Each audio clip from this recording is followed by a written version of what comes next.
안녕하세요. 무속인 조현우입니다. 매매를 못했을 때는 여러 가지 이유가 있겠지. 물건을 내놨다고 해서 무조건 나가는 건 아니지. 가위를 훔쳐와가지고 장사집 가위를 거꾸로 걸어둔다, 뭐 왕자를 쓴다, 또 여러 가지 물건들을 갖다 놓고 양밥을 하는 경우가 있는데, 소발이 지잡기로 한 번은 운때가 맞는 사람이 이룰 수 있으나 그렇게 한다고 해서 나가는 게 아니다. 비방술은 오래전부터 내려오고 매매나 물건을 이동을 시키거나 문서문건 계약서를 바꾸는 건 있긴 하지만, 이거 무조건적으로 사대도 맞지 않고 문서문건 이동수도 없는데 행위를 한다고 해서 무조건 나가지는 않는다. 이 매매나 매물을 했을 때 그 이유만 알아도 굉장히 효과적인 방법이 있기는 하지. 모든 것에는 이유가 있고 그 목적이 있는데, 그 목적에 의한 비방술이나 그 기가 양간과 양간의 합이 맞거나 양간과 음간의 합이 맞거나 그 터와 내 사주팔자 원궁이 맞아 떨어졌을 때, 비방술을 썼을 때 효과가 나타나지.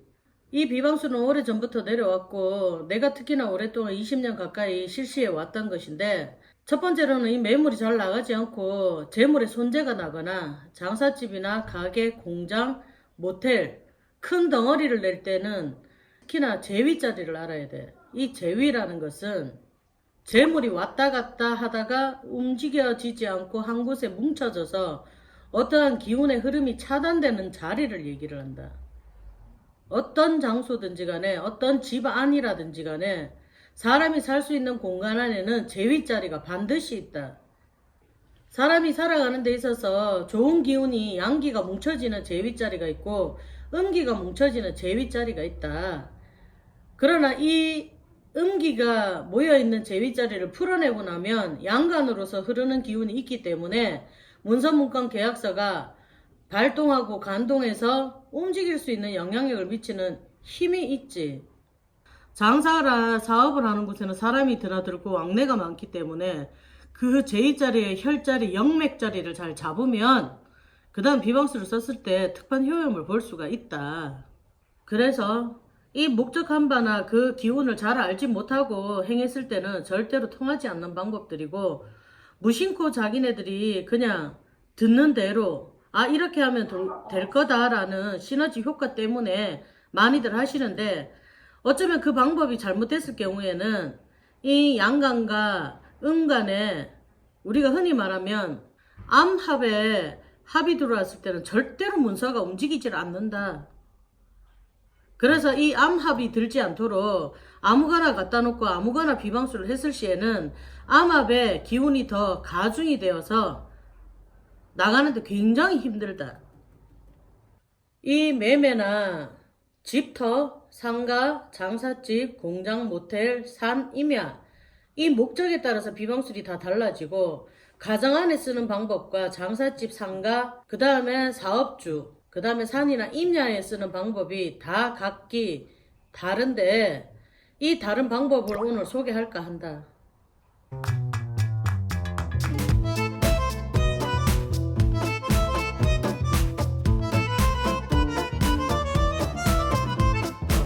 신속한 매매를 원하는데 돈, 운, 제위자리 잘 발견을 해서 물려내고 나면 문서 매매가 될 텐데, 이것을 중화의 성질로 만들지 않고 어떤 하나의 기가 묶여 있으니 성사될 리가 만무하다. 음과 양의 육충이 끼지 않는 날, 복단일, 그 다음에 우리가 흔히 무속에서 얘기하는 살을 맞는 날, 손이 있는 날, 이런 날을 피하고 예를 들어서 비방술을 쓴다면 효과가 가장 강력하게 작용을 하지. 매매를 할 곳에 돈이 뭉쳐져 있는 제위자리에 음기가 흐른다든지 돈의 맥이 끊어졌다든지 하면 폐업을 하거나 흉성한 폐가 들어와 있기 때문에 장사가 잘 되지 않거나 접거나 매매를 했을 때 움직이지 않는다고 봐야지. 크게 한번 번성해보자 하는 마음으로 시작을 했을 거고, 중간에 분명히 퇴화가 됐을 거고, 무슨 일이 생겨서 마지막에는 이것을 문을 닫거나 매매를 하거나 하는 상황이 왔기 때문에, 이 흉성 자리에 재물이 몰려서 뭉쳐져 응집되어 있는 곳이 있다면 회선을 시켜서, 중화를 시켜서 이걸 풀고 난 다음에 매매를 한다면 자기가 소원하는 바 이룰 수 있지. 자기 사주의 원궁에 맞게끔 이 제위자리를 일러줄 텐데, 자, 예시를 들자면 집이 이렇게 있다. 입구가 있고 현관이 있는데 들어왔을 때 여기 정중앙에 섰을 때 이쪽이 북쪽으로 바라보고 북쪽을 바라봐서 선다. 비방술은 반환살이라 해서 반대로 돌아선다. 그러면 북쪽을 바라보고 섰다가 뒤돌아섰을 때는 현관을 보고 서 있겠지. 뒤돌아섰으니까 여기가 한시 방향이 된다. 이 한시 방향에 제위살이 있기 때문에 금고, 그림,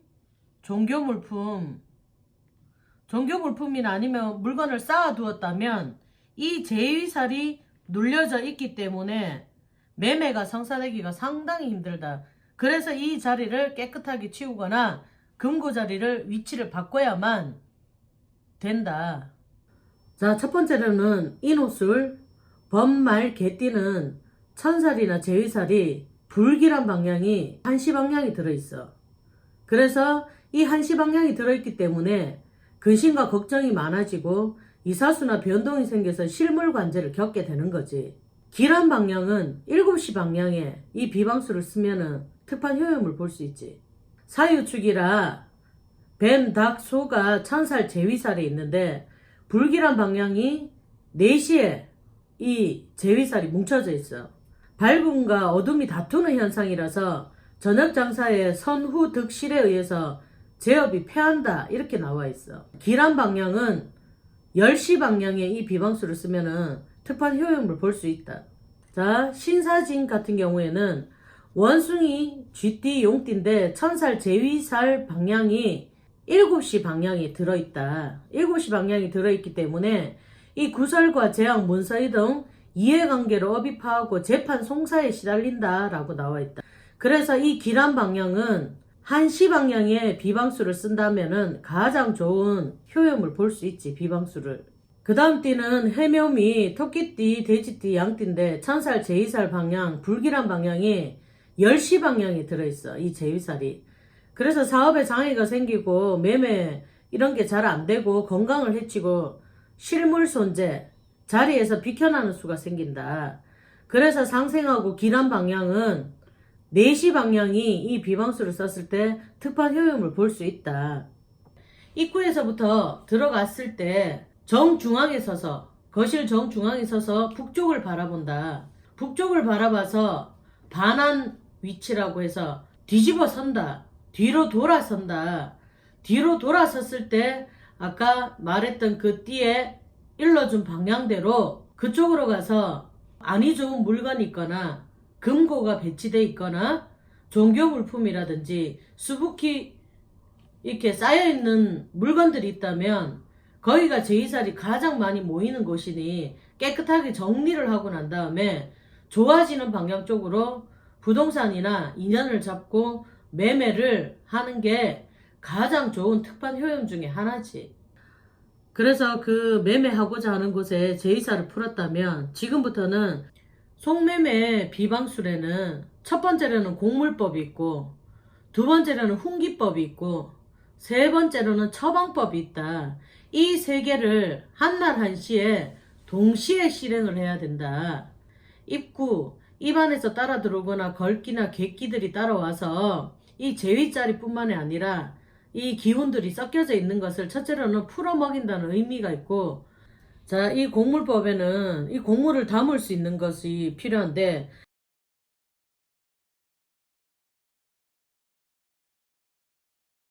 이렇게 준비를 한 거를 넣고 그 다음 막걸리를 여기다 부어준다. 자, 그 다음에 이런 북어 통명태를 이용을 한다. 이 통명태에다가 이 빨간 매직으로 자기의 사주건궁을 적는다. 명태를 이렇게 휘휘 저어서 그 다음에 매매하고자 하는 집 사방에다가 조금씩 이렇게 너무 많이 말고 적셔서 털어서 뿌려준다. 이렇게 담은 이 그릇을 들고 동서남북으로 좌전, 좌회전으로 계속 돌리면서 사방을 풀어 먹인다. 악살터주 송매매 이렇게 계속 외우면서 집 전체를 휘둘러서 바깥으로 낸다. 그렇게 공물법으로 첫 번째는 풀이하면 된다. 두 번째 방법은 훈기법인데 우리가 연기를 이용하거나 쉽게 말해서 우리가 향을 피우는 것도 훈기법이고 생활 속에서 모기향을 피우는 것도 훈기법이고 모기 잡을 때 모기향 피워서 퇴치를 하잖아. 그런 것과 똑같은 역할을 하는 거지. 이거를 냄새나 향기로 연기로 인해서 맥자리를 중화를 시키는 역할을 하기 위해서 이 훈기법을 쓴다. 이 훈기법에는 목화씨, 고추, 고추씨, 그 다음에 말린 쑥이 준비가 돼야 된다. 그러면 예를 들어서 이 목화씨를 쓰는 이유는 그 재물이 팔리지 않아서 손재가 들으니 이 부풀어 오르면 안 되잖아, 빛도. 그래서 이 목화씨를 넣고, 고추는 매운 것으로서 귀신들이 좀 싫어하는 것 중에 하나야. 그 다음에 이 빨간 고추, 이 또한 붉은 홍을 써서 안이 좋은 제이사를 풀어서 훈기법으로 여러분들이 쓸 수 있는 하나의 비방술 중에 가장 무속에서 많이 쓰는 거다. 마른 쑥을, 쑥향을 이용한다.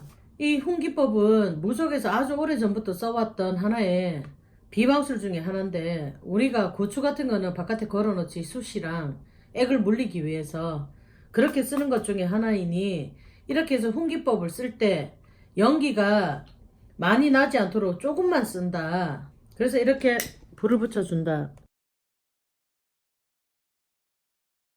악살 터주신 송매매라고 속으로 외우거나 입으로 뱉어낸다. 이 연기가 나는 훈기법으로 온 집안을 빨리 내둘러야 된다. 안 그러면 불이 난 줄 알고 소방차가 와. 그러니까 조금씩 양을 조금만 해가지고 그리고는 이렇게 물을 부어서 끈다. 처음부터는 방향에 서서 제의사를 물려주고 두 번째는 곡물법을 쓰고 세 번째로는 훈기법을 썼다. 그 다음에 이 모든 액을 다 물리고 난 다음에 마지막으로 할 수 있는 처방전을 일러줄게. 이렇게 오색 종이를 준비를 한다. 부적 종이처럼 이런 것들을. 그 다음에 편지 봉투 같은 거. 이 작은 편지 봉투 같은 거 준비를 하고 그 다음에 주머니 같은 거 준비를 하고 전복 껍데기. 수산물 시장 가서 전복 껍데기를 깨끗하게 말려서 씻어서 백수 정갑. 쉽게 말하면 반짝이는 수정 알갱이 같은 거. 이거를 준비를 한다. 이렇게 준비를 마지막에 처방법으로 하는 거는 이 네 가지 색깔 중에서 동서남북에 처방을 하고 하나는 내가 가지기 위해서 이 오방색을 사방에서 알고 들어오라고 금전이 왔다 갔다 하라고 인연법을 잡기 위해서 이렇게 쓴다. 빨간색 펜을 이용을 한다. 첫 번째는 부적을 적을 때 만사로 퍼져나가라고 이렇게 쓴다. 날일자와 달월자를 이렇게 쓴다. 나날이 다달이 빨리 해결을 하기 위해서. 그 다음에 기운을 또 몰아서 임금왕자를 쓰고 임금왕자를 쓴다. 그 다음에 또 나날이 풀리라고 날일자와 월 날출자를 쓴다. 이렇게 날출자를 쓰는 거는 들고 빨리 나라고 날출자를 쓰고 여기다가 매매자의 이름과 성명을 쓴다. 자, 이렇게 부적을 쓰는 이유는 이거 나날이 그 달 안에 해결이 되라고 하고 임금왕자를 쓰는 거는 명령, 나라 임금의 명령이니 속히 출라왕래 빨리 해결이 되라고 이렇게 쓰는 것이다. 이거를 5장에 다 써야 된다. 여러분들이 쉽게 따라 할 수 있는 매매 부적을 가르쳐 주는 것이고 부적은 영과 기체에 따라서 달라질 수 있고 여러 가지 속매매 부는 엄청나게 많다. 근데 여러분들이 따라 할 수 없으니 가장 쉬운 방법으로 매매를 할 수 있는 이 부적을 이렇게 한 것이다. 동목, 동쪽으로 뻗은 복숭아 가지. 이 복숭아 가지를 좀 구하기가 많이 힘든데 여러분들이 그래도 시간과 정성을 들이지 않으면 이 방법이 통할 리가 만무하겠지. 그래서 동쪽으로 뻗은 이 동목을 구해서 이 부에다가 이렇게 넣는다. 오색실을 이렇게 감아준다. 자, 이번에는 이 부적의 효용이 있기 때문에 21번을 감는다든지 여러 번을 감는다든지 숫자는 상관이 없다. 그래서 이렇게 오색실을 이 부적에다가 이렇게 묶는다. 흰색, 노란색, 까만색, 파란색 이렇게 동서남북 5방에 쓸 수 있는 거를 오색실로 하나씩 다 이렇게 묶어서 이 빨간 것은 내가 몸에 지니고 그 다음 이 4개는 팔고자 하는 그 집안의 4기퉁이에 현관에 하나, 안방에 하나, 뭐 거실에 하나, 화장실에 하나 이렇게 끼워둔다. 하나 남은 거 있지, 빨간 거. 이 빨간 거는 이런 주머니를 구해서 넣거나 이런 편지 봉투 이거를 넣는다. 이 백수정갑 21개를 여기에 같이 넣는다. 여러분들 밀봉을 한다. 이렇게 접는다. 이 동쪽으로 뻗은 나무는 기의 상생, 양극화를 만들기 위해서 여러분들이 처져 있는 이 제2자리를 푸는 데는 가장 효과적이다. 그리고 이 소원하는 매매 불을 넣고 백수정각은 항상 반짝이면서 재물이 어두운 곳에서도 눈을 뜨고 알아보고 매매가 성사되도록. 그래서 이거를 이 전복을 이용을 하는데 이 전복에는 빨주노초 파남보 무지개 색깔이 5향으로 7향으로 뻗어나가서 소식이 오게끔 할 수 있는 비방술 중에 한 가지다. 구멍이 이렇게 뚫어져 있기 때문에 이렇게 넣어서 샌드위치처럼 부적을 안에 넣고 여기에 오색실로 감아준다. 여러분들 이 전복을 양간과 양간의 합의를 보기 위해서 나와 매매를 할 사람의 합의를 보기 위해서 이렇게 양쪽으로 전복을 샌드위치처럼 엎어서 오색실로 묶어서 내가 몸에 지니고 다니고 지닐 수 없을 경우에는 매매자 금고나 아니면 매매 문서와 함께 보관을 한다. 그래서 이 전복은 구멍구멍이 나 있기 때문에 이 불을 완전히 밀봉한 것이 아니기 때문에 복숭아 가지의 효염이 서서히 이 구멍 사이에서 날이 가고 월이 갈 때마다 빨리 출납 왔다 갔다 그 기운이 왔다 갔다 하라고 이 전복을 쓴다. 매매할 문서 아니면 집안의 금고 아니면 매매자의 어떤 가방 속이나 차 속에 자기가 늘 간직하고 이 부피가 좀 크기 때문에 간직하고 있기가 조금 힘들기 때문에 그래서 여러분들이 알아서 보관을 한다. 이것과 매매가 성사가 됐다면 사방에 있는 이 부두를 다 떼내어서 이 전복 껍질은 쓰레기통에 버리면 되고 나머지는 태워서 없애면 된다. 이것은 속매매 중에서 아파트나 집, 그 다음에 오피스텔을 매매할 때 쓰는 방법이다. 자, 이 속매매를 시작을 할 때는 우리가 보통 비방술들은 액을 물릴 때는 자시에 많이 했는데 이것은 미명에 쉽게 말하면 해가 뜨기 전에 하면 가장 효율이 좋고 남들이 보지 않고 쳐다보지 않고 이렇게 사람들이 왕래가 없고 조용할 때 하면 가장 좋고 미명이라는 거는 양기가 돋아서 솟아 올라오기 때문에 그 미명의 시간에 하는 것이 가장 좋다. 여러분들이 가장 가까이에서 구할 수 있는 것들로 준비를 해봤고 목욕제기라도 하고 정갈한 마음으로 거기에 원하는 바와 정성, 소원하는 바를 섞어서 한다면 속매매가 이루어질 것이고 이 세상에 공짜가 없다고 자기의 정성도 분명히 들어가야 된다. 그러니 앞전에 다른 매매하던 비방수를 집에 그대로 뭐 가위를 걸어놓고 어디 가서 무엇을 가져와서 세워놓은 상태에서 이 매매를 하면 충이 낀다. 충이 끼기 때문에 그 어떤 것도 하지 않은 상태에서 있을 때 이 속매매 비방 처방술이 가장 효용을 볼 수 있다.